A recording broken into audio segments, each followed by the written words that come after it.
What is up, y'all? I am currently experiencing the hideous aftermath of having listened to Sanguisugabog's new album,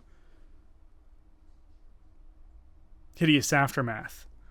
Um, I'm gonna try and, I don't know, not necessarily keep it brief. If you're familiar with Sanguisugabog, you probably already know what you're getting yourself into, and you probably like it. And if you don't, you've got to figure that one out for yourself. You got to fix yourself. I can't fix you. That's not my job, really. I mean, we're friends, but it's not up to me to fix your shortcomings. I can only help you with that. Just to quick go through some quick stats. There's about 10 tracks. It runs for about 47 minutes, so it's pretty hefty. It's pretty big nutsack full of music.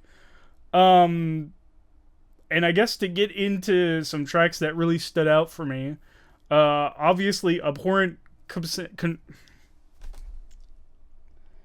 First up, we have abhorrent contraception. That is what I told my friend back in, like, I think July of this year. I think it was July when they released that. I told her that it was the song of the summer, along with Coconuts by Momohiro Clover Z.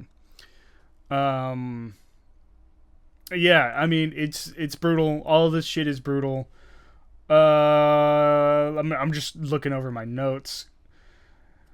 Felony abuse of a corpse. You know, there's some growls on that felt like they crawled from the depths of Tartarus. That was pretty crazy. Um, Erotic beheading, I thought, was the perfect song to blast through a gated community, featuring some blast beats that made me want to hit myself in the head with a hammer. Pause. I was gonna say POS, but I think there's a disconnect. Some people would think that meant piece of shit, and then others would know it meant positive. So slash pause for positive, not piece of shit. Repulsive Demise. I thought the bass at the beginning of that went crazy, and it felt really like listening to a freight train running you the fuck over. That was pretty tight. Let's see, what else do I have on here? Heinous Testimony and Ritual of Autophagia were quite groovy.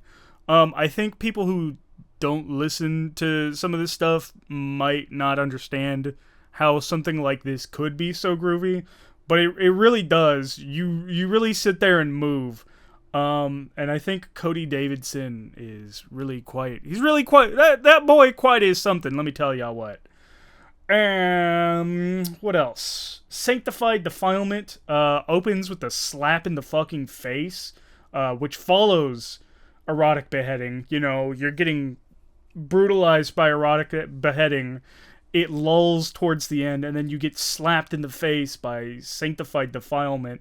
And then, like, they follow that up with a scream that kicks you straight in the teeth. You know, it's a slap in the face, a kick in the teeth, you know, a little tickle on your taint, a little smooch on the balls, and then they slap you on your ass and send you on your way. Semi-automatic facial reconstruction. I thought that one was quite fun. But my only notes were that it does what it says on the tin. It sounds like a semiotic facial reconstruction. What else we got going on here on the notes? Rotting Entanglement, the opening track, I thought was unrelenting. Unrelenting brutality. Let's see. And finally, I think the last one I haven't mentioned was Paid in Flesh. They truly came for my flesh. I'd paid willingly, but it was not enough for them. They came back for my soul, and, you know, I just let them take it. Paid in Flesh, I think, was the track that stood out the most for me. I've been vocal about criticizing certain bands for making long songs. I think a lot of people kind of just the song kind of repeats, and then you're sitting there listening to this song, and you're like, okay, I feel like I've been listening to this song for 5 minutes, and nothing has happened. And you really have been listening to this song for 5 minutes, and nothing has happened. Paid in Flesh stood out to me so much because it was, and again, slash pause, it was slow, torturous, and agonizing. It was truly like I say, it's the little tickle on the balls at the end of the whole album, you know, the little slap on the cheeks on your way out. It really is a nice way to wrap the whole album up. Yeah. Overall, it was fast, brutal,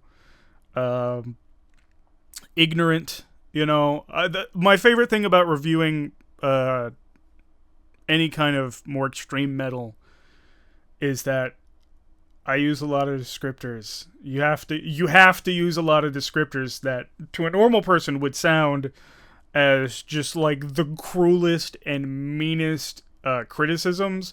But when I say that this made me feel like I wanted to smash my head against a brick wall, that is the highest compliment I can give. This was excellent shit. I'm excited to hear a lot of these songs live.